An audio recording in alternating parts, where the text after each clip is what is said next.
Assalamu alaikum everyone. This is clinical nutritionist Maria Nadeem Khan here. I am currently working at Rainbow Obesity and Eating Disorder Center. आज की इस video में एक सवाल के बारे में है, यानी कि वो सवाल जो बहुत सारे लोग जो है वो मुझसे कर रहे होते हैं एज अ क्लिनिकल डाइटिशियन कि हमें भूख जो है वो बहुत कम लगती है और वज़न भी है जो बढ़ता नहीं है।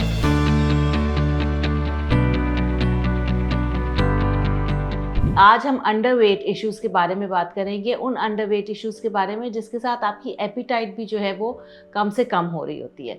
तो बेसिकली जब भी आप इन सब मसाइल का सामना कर रहे हैं कि आपका वज़न भी जो है वो नहीं बढ़ रहा और भूख भी नहीं लग रही, तो there is some cause behind it. उस चीज़ को रूल आउट करना जो है वो बहुत ज़्यादा ज़रूरी है कि सबसे पहले तो आपको भूख क्यों नहीं लग रही। इसका मतलब ये है कि कहीं ना कहीं आपका कोई मैदे का मसला जो है वो हो सकता है, जिसकी वजह से आपके जो एपिटाइट एंजाइम्स हैं वो रेगुलेट नहीं हो रहे या वो नहीं बन रहे।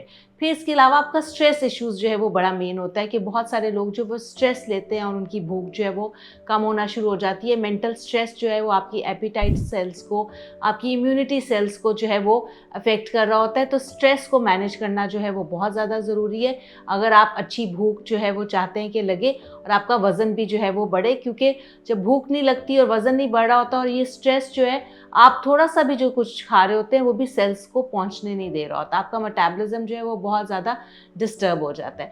इसके अलावा आपका स्लीप का मैनेज करना जो है वो बहुत ज़्यादा ज़रूरी है। अगर आपका स्लीप मैनेज नहीं है, आपको अच्छी नींद नहीं आती है या आप अपनी नींद के साथ सेटिस्फाई नहीं है, तो आपको भूख जो है वो बिल्कुल नहीं लगेगी। तो आपका नींद का मैनेज होना बहुत ज़्यादा ज़रूरी है।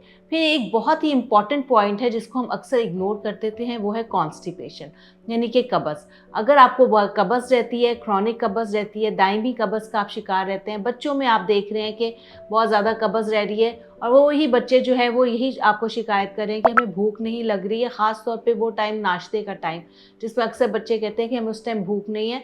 तो उसमें हमें ये पॉइंट को रेज़ करने की ज़रूरत है कि कब्ज़ से छुटकारा जो है ना फॉरमोस्ट पॉइंट में आता है। आप बाजार के खाने बहुत खाते हो? जी डॉक्टर साहब, मैं ये मेडिसिन प्रिस्क्राइब कर रहा हूँ, वो आप ले लेना। अब कोई भी मसला हो तो मरहम से डॉक्टर की ऑनलाइन कंसल्टेशन बुक करो, क्योंकि डॉक्टर से बात होगी अब घर पर। कि कब्ज़ से हमें छुटकारा हासिल करना है, अपनी डाइट के अंदर फाइबर रिच फूड्स को एंटर करना है।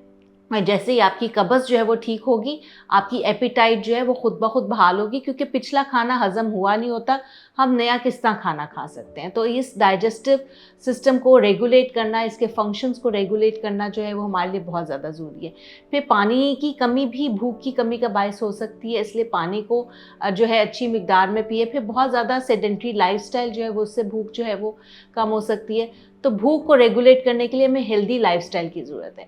फिर एक जो सवाल रह गया कि जो आपका वज़न जो है वो कम से कम हो रहा है, उसके पीछे भी ये सब वजूहात हो सकती है। हमारा मेटाबॉलिज्म रेट जो है वो काउंट करता है, हमारा स्ट्रेस जो है वो काउंट करता है, कोई हार्मोन्स का मसला जो है वो उसको भी हम इग्नोर नहीं कर सकते। यानी कि अगर कोई भी हार्मोनल इशू आपकी बॉडी में है तो उसकी वजह से भी भूख कम हो सकती है और उसकी वजह से भी आपका वज़न जो है वो बेजा तौर पे घिर सकता है। तो इन सब बातों का जो है वो ख्याल रखना बहुत ज़्यादा ज़रूरी है और सबसे पहले जो है उस कॉज को रूल आउट करें कि क्या वजह है जो हमें भूख नहीं लग रही, क्या वजह है कि वज़न जो है वो कम होता जा रहा है। इस वजह को जो है फाइंड आउट करके फिर हमें पॉसिबल रीजनिंग और पॉसिबल कंक्लूजन्स की तरफ जाना है। Okay, thank you so much.